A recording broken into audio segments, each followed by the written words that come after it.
Boys and girls, you may recall for the last couple of weeks we've been talking about very famous American composer Aaron Copland. And Aaron Copland attended the MacDowell Colony. Aaron Copland and Leonard Bernstein were very good friends and colleagues.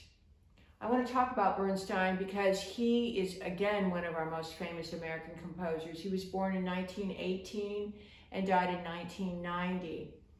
And he has been considered one of the most significant cultural personalities of the 20th century. I was very surprised when I did some research about his childhood that he actually had very humble training. He taught himself to play the piano. His father was opposed to him becoming a musician, so he did not help him with his musical studies for a long time. He wouldn't pay for the lessons, so Bernstein gave lessons to children in the neighborhood to help raise money for his studies. He was a skilled pianist, he was a composer, he was a famous author, he became a television personality and a very famous conductor.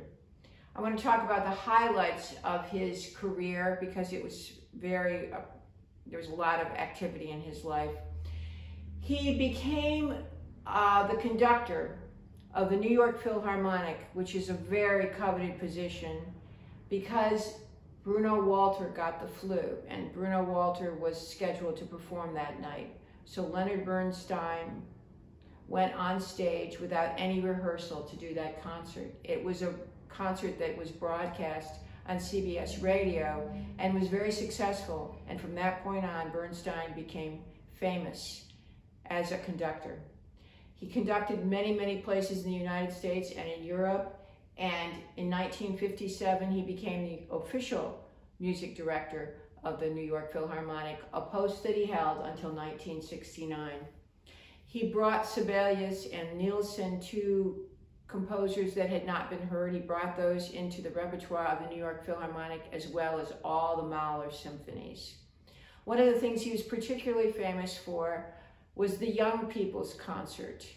And I remember as a child seeing one of those. They were programs on television where you heard Leonard Bernstein talk about the music, and the New York Philharmonic played it. In many ways, Teddy Abrams, our conductor here in the Louisville Orchestra, is modeling himself after the Young People's Concerts that Bernstein started. One of the most memorable concerts Bernstein conducted was a year before he died. In Christmas of 1989, he conducted a historic performance of the Beethoven Ninth in Berlin, and it was to honor the fall of the Berlin Wall, which you will learn about as you go through school, but that was a very important moment in German history. Bernstein won 11 Emmys, 1 Tony, 17 Grammy Awards. But the most famous piece he wrote is West Side Story, and I'm going to give you a little bits and pieces of it today, and Jordan is also going to sing a portion of one of the famous songs as well. West Side Story, the book was written by Arthur Lawrence, the music by Bernstein, and the lyrics by Stephen Sondheim. If you know anything about Broadway, Stephen Sondheim has become quite a lyricist in the history of Broadway. It was a show that opened up on Broadway in 1957 and later became a very important film in 1961 with Natalie Woods in the lead.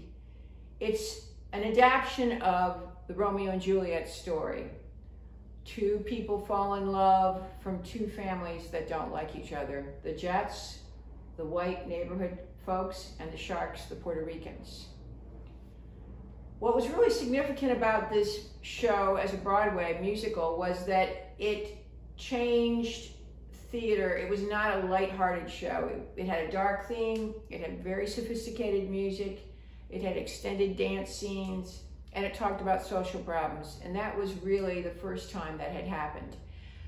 West Side Story is still very popular today. I have a very close friend who saw West Side Story in February of this year, just before the pandemic caused Broadway to close. So it still plays around the country today. This piece is called Tonight.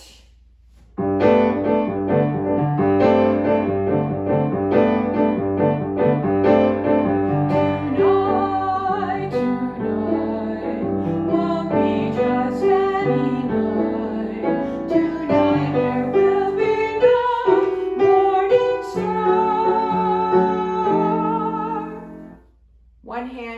heart.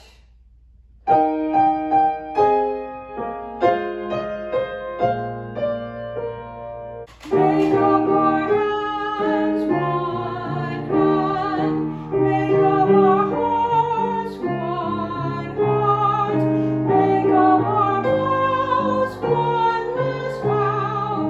Only death will part us now. This particular song is famous for musicians because it shifts from 6/8 to 3/4 and has a wonderful dance scene in both the movie and the Broadway show. I like to be in America, oh can I be in America, everything free in America, for us will be in America. And the really famous ballad from this piece.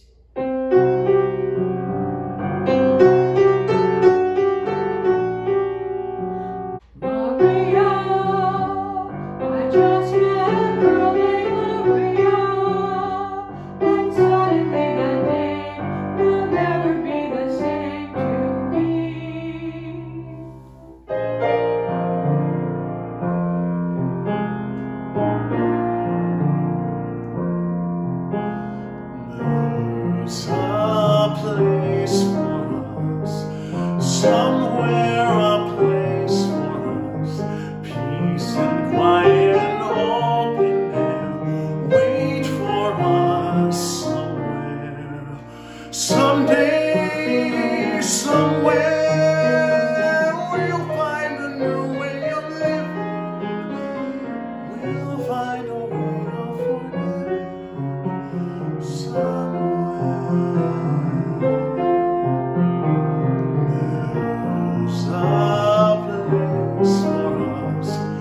A time and place for us. Hold my hand and we're halfway there.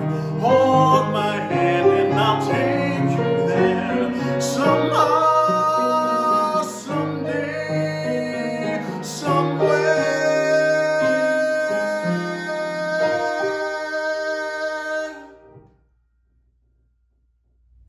Boys and girls, in your Google Classroom, I'll have 2 YouTube excerpts. One of them is Natalie Wood from the 1961 original West Side Story, singing the song, I Feel Pretty. A delightful discovery for me this week was finding Priti Yindi, a South African soprano, singing I Feel Pretty at a gala in honor of Richard Tucker. I hope you have a wonderful week and a very fine Thanksgiving. I look forward to seeing you in our next video. This is Dr. D.